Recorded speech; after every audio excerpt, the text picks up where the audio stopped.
Kia ora mai anō rai e tiwi, nau mai anō ki tō tātou marae I hangai ana I te tau ko 1922. Hei wānanga mā tātou I ngā take nui o te wā e pā kau mai ana kia tātou. Nā reira tēnā tātou katoa Atamarie. Tikanga Māori is winning hearts and minds at the Paris 2024 Olympics in France. The sound of Aotearoa has rung throughout the games with athletes and whānau showing support through Haka and waiata. Tima tātu ana ki te kapataki whitu wāhine. Kicking off the medal swag was the Black Ferns Sevens Team who bagged a gold. There's also been success in rowing, sailing and the triathlon. Te Karere correspondent and presenter Harata Brown is in France covering the competition and the culture. Kei te hono mai ia kia tātou I nāianei. She joins us live from the famous Arc de Triomphe in Paris. Harata, e te tuahine mihi ana ki a koe. Tēnā koe. Tēnā koe, Scotty, but I do have to say we're at a different location. That's because Zoe Hobbs just finished her semi-final race here in France, and we had to go and quickly head out and interview her coach and talk about the results. So we are here outside the Paris Olympic Village where 20,000 athletes sleep, eat and drink Olympics. Wow, well let's talk about Zoe since you've mentioned her. Harata, but te uri o ngā ruahine, one of the descendants of ngā ruahine. How did she get on and what did her coach have to say about her performances in the Olympic Games? I know she's already done us proud, but what has her coach had to say about her performances in the Olympic Games 2024 in Paris? Yeah, that's right. I just spoke to James Mortimer, who's been Zoe's coach for almost 10 years. So he's pretty much watched her grow up from 18 and here, being at this level, the fastest woman sprinter ever to walk this earth from Aotearoa so far.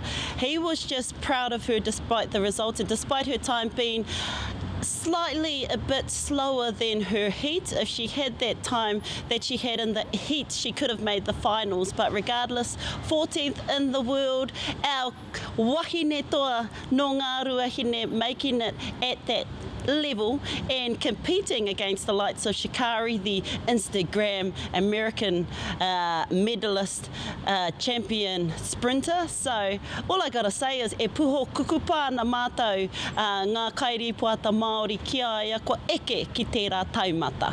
Tātou katoa e poho kukupa ana ki ai mea ana mahi I roto I te taumā heke I tēnei tau. And you mentioned Instagram, Harata, we're seeing tons of social media with haka, waiata and karakia. What can you tell us about that? Well, it's what sets us apart in this world. We are not little England, Aotearoa, New Zealand. We are Aotearoa, and seeing the culture, te poi, te haka, e rā tū momo mea katoa, ko tērā tō mātou motuhaketanga ki tēnei ao. E hara ko te ahurea ingarihi, e hara ko te ahurea Pākehā, I ahu mai tēnei pito o te ao. Ko te ahurea ke, kei kōia koutou I te kāinga. And yeah, I've spoken to non-Māori athletes and Māori athletes who have been embracing the culture here at the Olympic Village, learning the haka from Sir Derek Lardeli. It's the first for many to even learn a haka, even uri Māori who are athletes here to learn a haka for the very first time here at the Olympic Games. But it's definitely had an impact here on this side of the world, and everybody in the New Zealand Olympic team knows that haka, pou tangata, uia. Yeah, it looks like Sir Derek Lardeli and Orini Kaipara, who've been over there as cultural leads, have made a huge difference to our team. And actually, he pai hoki tā rāua mahi ki te whakakotahi tō tātou kapa I raro I te ahurea Māori me te tikanga Māori ke eke rātou ki ngā taumata e wawata tiana. And talking about taumata e wawata tiana, Harata, how do you rate the chances of Aotearoa for a few more gold medals? I know we've been very proud of our women's sevens team who've bagged us a gold already. Do you think there's any more medals kei mui a tātou o Aotearoa? the bike riding, he uri Māori hoki kei roto I tērā kapa ko Keegan Holbrook. Ko ia tērā ka whai wāhi atu ki ngā kēmu nei a te wiki ko te heke mai rātou ko ngā kaipara canoeing, the canoeists, because, ko tērā wairua pia no te kāinga, tēnei waka culture that we've had no poro rihia, koira pia te kurahuna e puta toa angi tū mai ai ngā kaipara I roto I era tūmomo hākenekena. So we've got the canoeing, we've got the bike riding that's happening next week. So I think we're going to see some more medals in those two sports. But also, earlier today I spoke to Ishta Meki Huriwai, who came all the way from Gisborne, 17 years old. She's only 17 years old. She's in an exhibition sport, which is Muay Thai fighting. And yeah, she landed here today, 17 years old. Kōtero kōrero Māori, haere ki te kura kaupapa Māori, kei konei kei pari, e whakakanohia nei tōna iwi o Ngāti Porou. So there's, definitely, I look forward to seeing the young 17-year-old making it here on her own bat with her whānau, just because that sport is an exhibition sport as well, and there's so many Māori that do Muay Thai fighting. I know you're a bit of a fighter yourself there, Mr. Scotty Morrison. Hewi anōra. Tangatarangi Māori e hau, tangatarangi. Hewi anōra. Here we are. So those are kind of the three things I want to see. I think we're going to get medals in the bike riding with Keegan Holbrook and canoeing, but I want to go and check out our kōtero Māori there from Ngāti Porou, who is in the Muay Thai fighting. But there's about 4 women uri Māori in the canoeing team. So we've got Dame Lisa Carrington, and there's another 3 uri Māori in there as well. So look out for the rest of our kaipara Māori who are going to be competing this week coming. Now, Harata, mohi ona tāua. He mea nui te kai kia tāua te Māori. He rawe kia tātou te Māori te kai.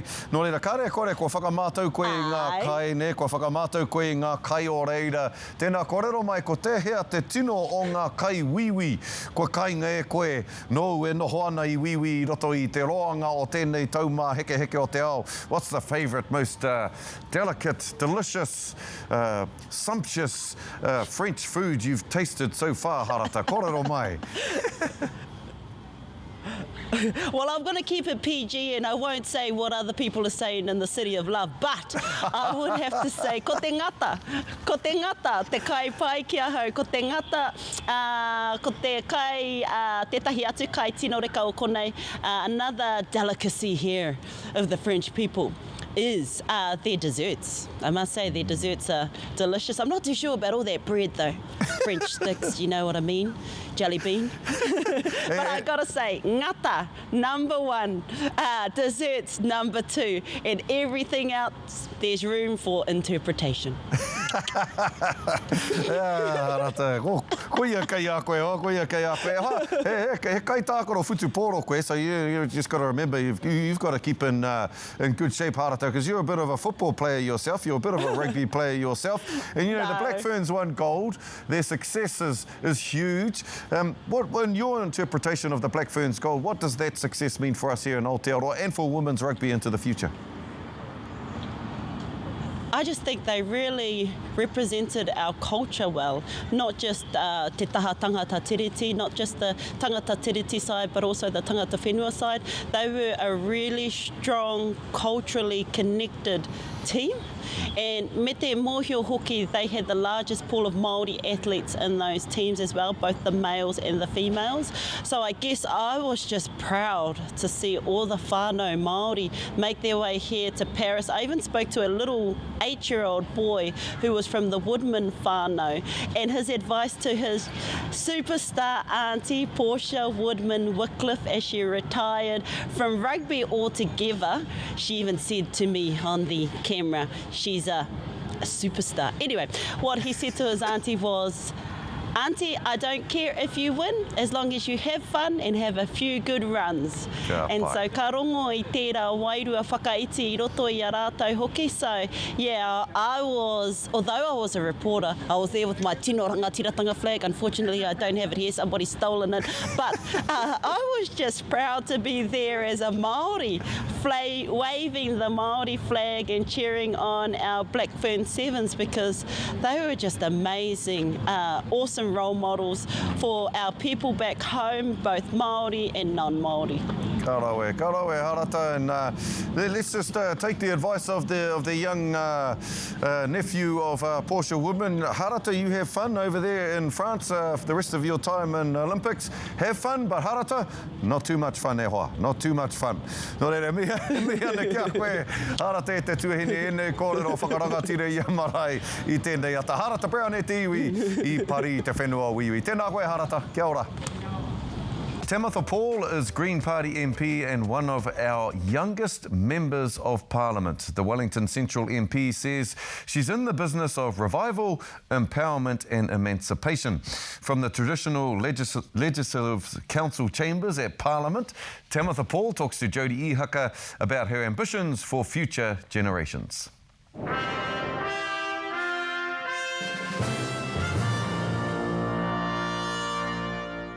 This place is so old, it's amazing. Tēnā koe, thank you so very much for talking to Marae today. Oh, good. Let's start with, you've been quite busy lately. We'll get it out of the way first. Does the Green Party treat Māori women unfairly? I've felt really supported within the Green Party, and I have pretty massive expectations in terms of the housing space, justice, Wellington Central, young people, all of the take that are in my responsibility, and I've been really well supported. So my experience has been really good, and I feel really inspired by my wahine Māori colleagues, so Marama, Huhana, Kahurangi. What about the others? Oh, they're amazing. They're awesome. We are such a good team, and we were here late last week, and we were all just standing in the hallway, like kind of cracking up about everything that's going on, and I just thought to myself, there's no team that I would rather be fighting this government with. So I think it's good. I think we're a strong team. What do you make of the waka jumping situation? That is a decision for all of us to make, but we really want to be informed by our members as well, the members of the Green Party. And so there are different opinions, and it's really important that we have the processes to air those out. And yeah, I'm learning. I didn't know a whole lot about the waka jumping legislation prior to the situation happening, but I can see that it is really important, and we have to be really careful about the way that it's applied, and make sure that, you know, natural justice and those processes are followed, and tikanga where possible. So I'm really confident that we've been making sure every single step is tika. I don't really know how to describe it. Dial back Māori, Māori cancellation, just complete neglect, and dangerous. Retrograde. These are some of the words that have been used by Māori academics, iwi influencers and businessmen. What do you make of it? We have a system that criminalises Māori and ignores the socio-economic factors that lead to crime and harm. And yeah, I've always, so I grew up in Tukuroa, and there was always a heavy criminalisation of the way that we were represented on TV and the media, and the way that we were labelled, and the way that we were reflected what our opportunities and pathways are. And I just refuse to succumb to that label. And I know that when communities have all of their needs met and good opportunities, that is how you get the best out of communities. That's restoring law and order, you know? You sit on the Justice Committee. What is that like? And what are you hearing in terms of solutions?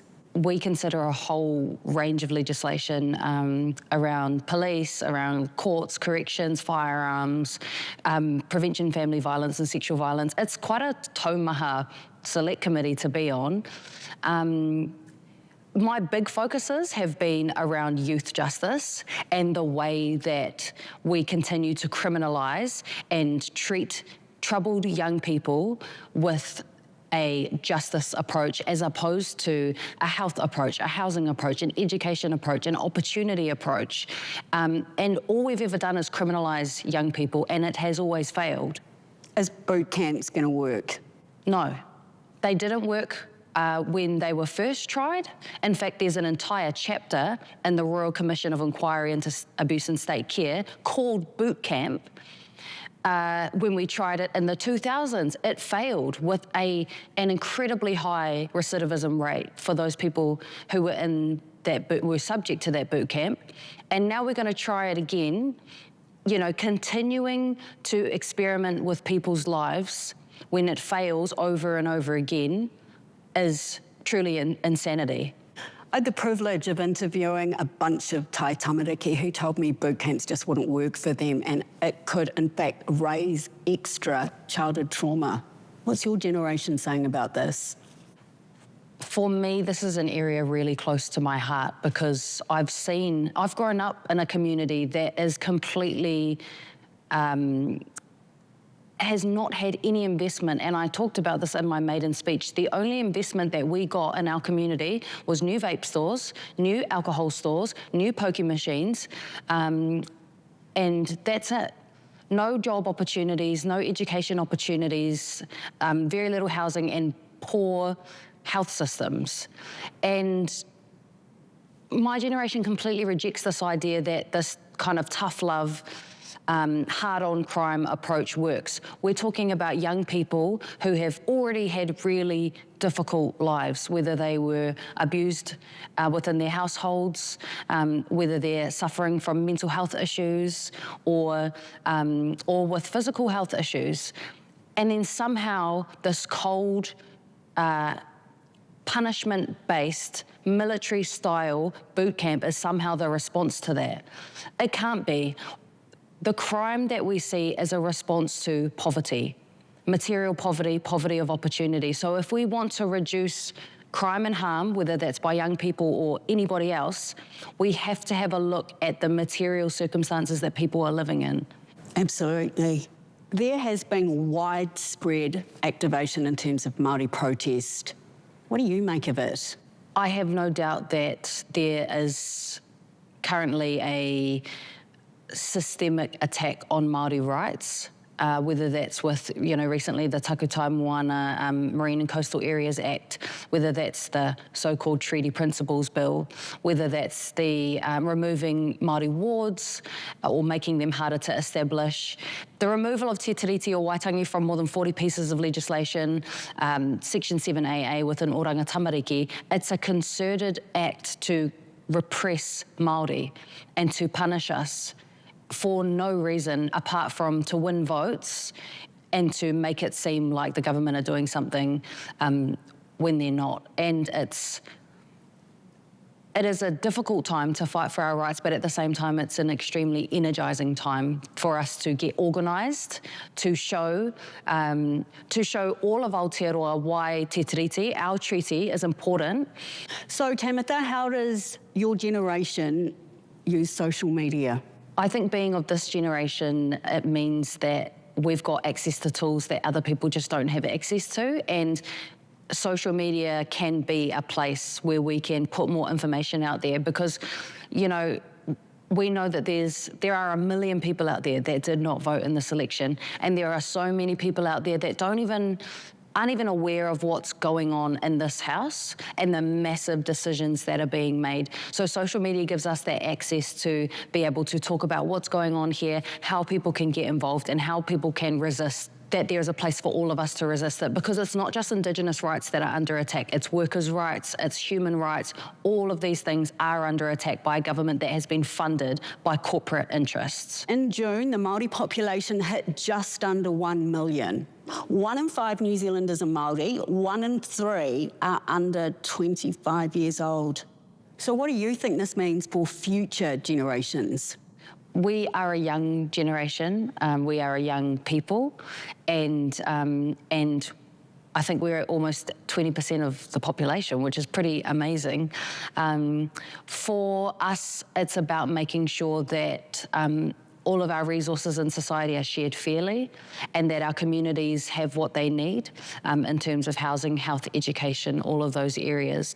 It means that our voice is more powerful because there are more Māori within the population. But, you know, when it comes to things like protecting and honouring te tiriti, we need everybody to do that. And so a big challenge for us is showing the relevance in everyday life of te tiriti for people, and us all coming together to be united in protecting and upholding our country's founding document. I think that's probably the biggest issue of our generation. What are you going to tell kaumātua in terms of what you do here, and have you got this?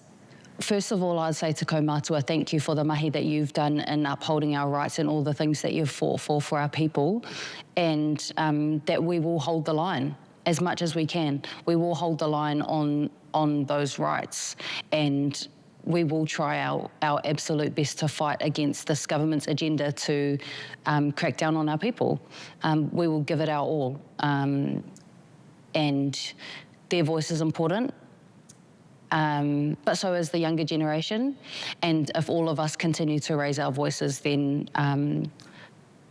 I think we will be able to resist the destruction currently coming at our communities. Okay, here's my final question. Tell me a joke. The government? There we go. Takirua, the unofficial national Māori theatre company, has been telling our stories for decades. Whetū Whala is a whanganui international award-winning writer, director, producer and actor. She's just completed a film that documents the battle to establish a kaupapa Māori and Pasifika drama theatre. Whetū Whala directed Takirua, Breaking Barriers, and she joins us now. Kua rangatira marae ia koe. E te Marae kura tēnā koe.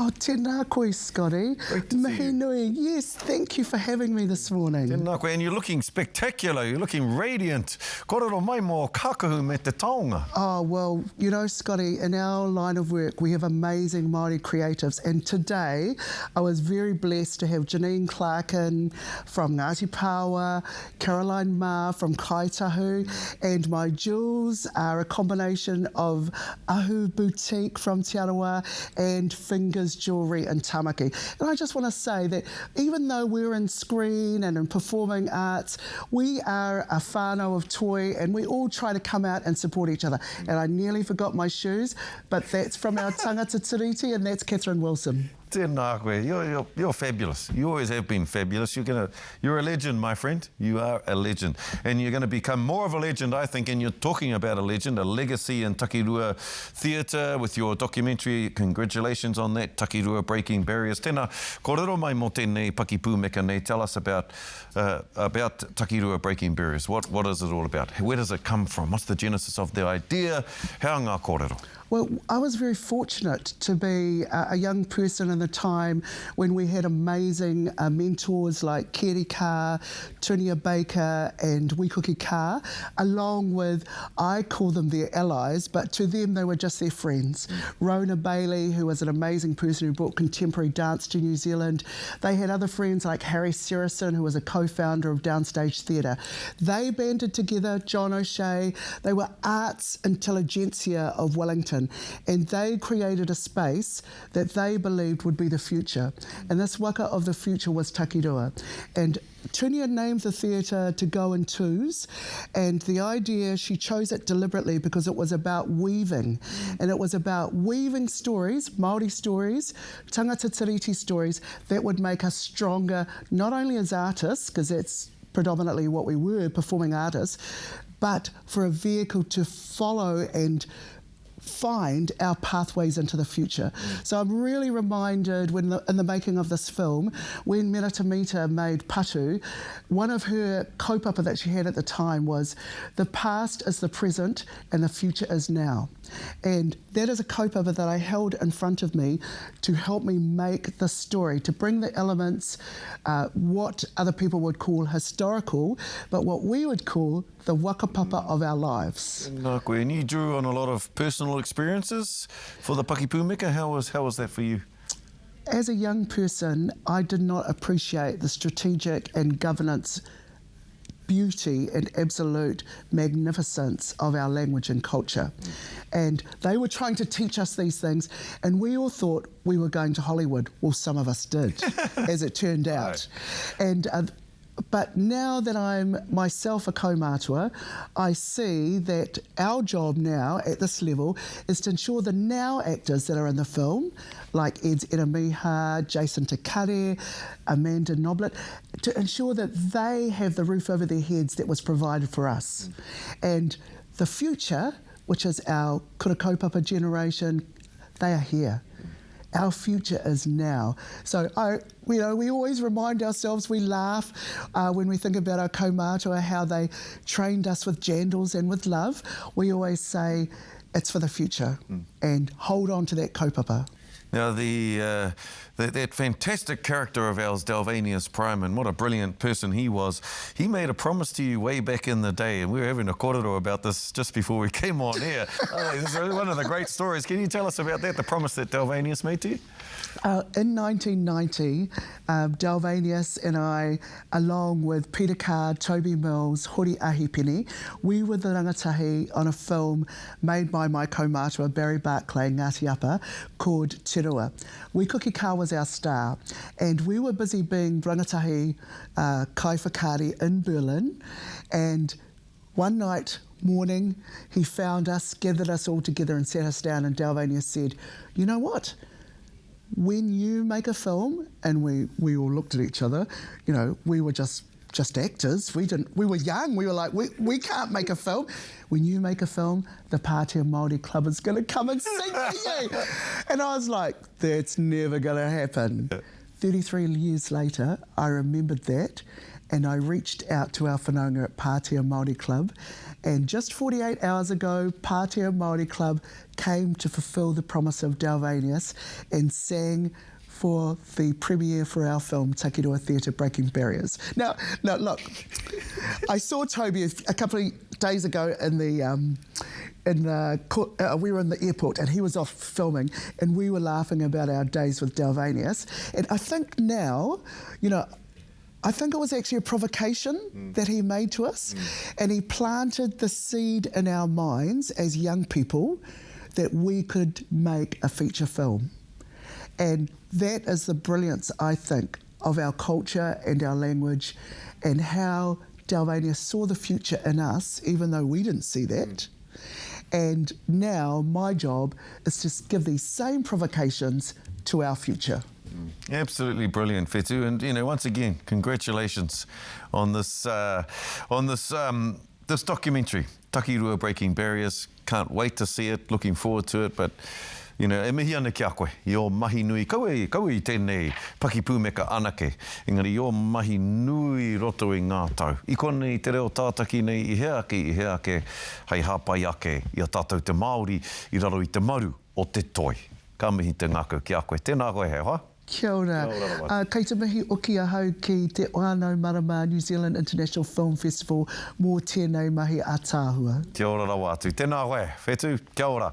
And if you are in Tamaki Makaurau e Hoama, you can see Breaking Barriers on the 18th of August at the ASB Waterfront Theatre. That's Marae for this week. The team will be back with you next Sunday. Nō reira, e mihi ana te ngākau. Kia ora hui hui mai. Tātou katoa ngā manaakitanga o te wā.